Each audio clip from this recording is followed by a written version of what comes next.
Lagos was loud as always, but that evening felt strangely heavy. Austin closed his workshop early, wiping the grease from his hands with a rag. He had changed into his best clean shirt and dark jeans, the ones he saved for special occasions. Tonight was important. Chief Balogun had agreed to meet Kelvin about the car parts deal. Austin felt proud.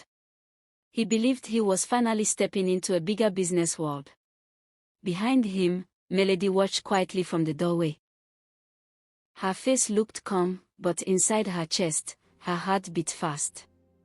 Because she knew this meeting was never about business. Not far away, Kelvin sat inside his parked car on a quiet street. The streetlights cast long shadows across the windshield. He slowly opened the black bag resting on the passenger seat. Inside were gloves, rope, and the knife he had prepared the night before. Kelvin stared at the knife for a moment. Then he smiled slightly. Tonight, he whispered to himself. Everything changes. Back inside the small room, Amora sat on the bed staring at her phone. Kelvin's last message still glowed on the screen. Stick to the plan. For a brief moment, guilt returned. She remembered the way Austin smiled when he first saw her at the motor park. The way he trusted her without hesitation. But Kelvin's promises echoed louder in her mind. Money. Freedom. A new life. Slowly, she stood up. Her decision was made. Austin, Melody, and Kelvin drove together in Kelvin's car. Austin sat in the front seat, talking excitedly about how many customers his workshop could bring into the business. Kelvin nodded politely. Melody stayed quiet in the back seat, watching the city lights pass by the window. Outside, Lagos traffic roared. Inside the car, the silence between Kelvin and Melody carried a secret Austin could never imagine. At the quiet roadside where they agreed to meet, a large black SUV pulled in slowly. Chief Balogun stepped out. He wore a flowing white agbada, gold wristwatch shining under the streetlight. Austin greeted him respectfully. Good evening, sir. The businessman smiled warmly. He trusted Austin. After all, the young mechanic had always treated him with honesty. None of them realized the danger standing only a few feet away.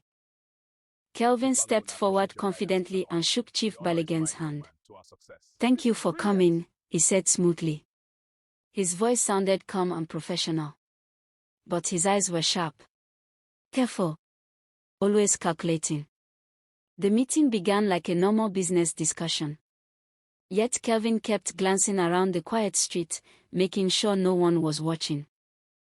After a few minutes, Kelvin suggested they move slightly away from the road to talk privately. Chief Balogun agreed. Austin followed them, still smiling. But Melody stayed behind for a moment, pretending to answer a phone call. Her hands trembled slightly. Because she knew what Kelvin planned to do next. Everything happened suddenly. Kelvin grabbed Chief Balogun from behind while pulling the knife. The businessman struggled in shock. Austin froze. His brain couldn't process what he was seeing. Kelvin! What are you doing? He shouted. But Kelvin's eyes were wild now. This was always the plan, he said coldly. Chief Balogun managed to break free and run toward the road. Cars passed in the distance, unaware of the chaos happening nearby. Austin looked from Kelvin to the knife, then back toward Melody. She was standing still. Watching. Not screaming. Not helping. And in that moment, Austin understood something terrifying. She knew. Austin stared at Melody in disbelief. You knew about this? He asked, his voice shaking. For a moment, she said nothing. Then she looked away. That silence felt louder than any answer. Austin's heart shattered. The woman he loved had never been on his side. Kelvin grabbed Austin's shirt roughly. You weren't supposed to ask questions, he said angrily. Austin struggled to pull away. You're crazy, he shouted. Kelvin's voice became colder. No. I'm careful. Then he said the words Austin would never forget. You were never part of the plan. Austin broke free and ran toward the road. His heart pounded as fast as his feet. Behind him, Kelvin chased with the knife still in his hand. Melody stood frozen in the darkness, watching everything unfold. For the first time, fear filled her chest. Because the plan was spinning out of control. Just as Kelvin caught up to Austin, headlights appeared on the road. A passing car slowed down.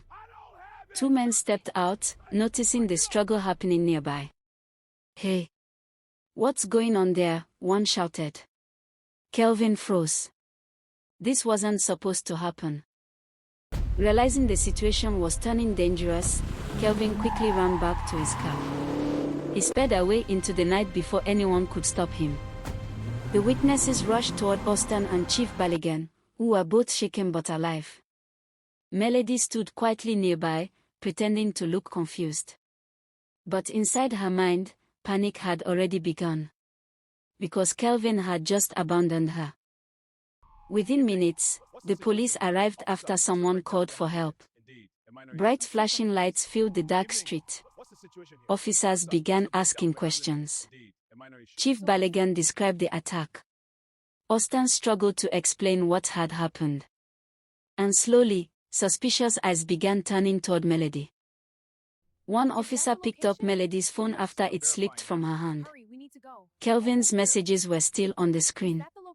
The words were clear. Stick to the plan. Tomorrow night it ends. The officer looked up slowly. Melody's face had gone pale. There was no hiding now. As police officers placed handcuffs on Melody, Austin watched in silence.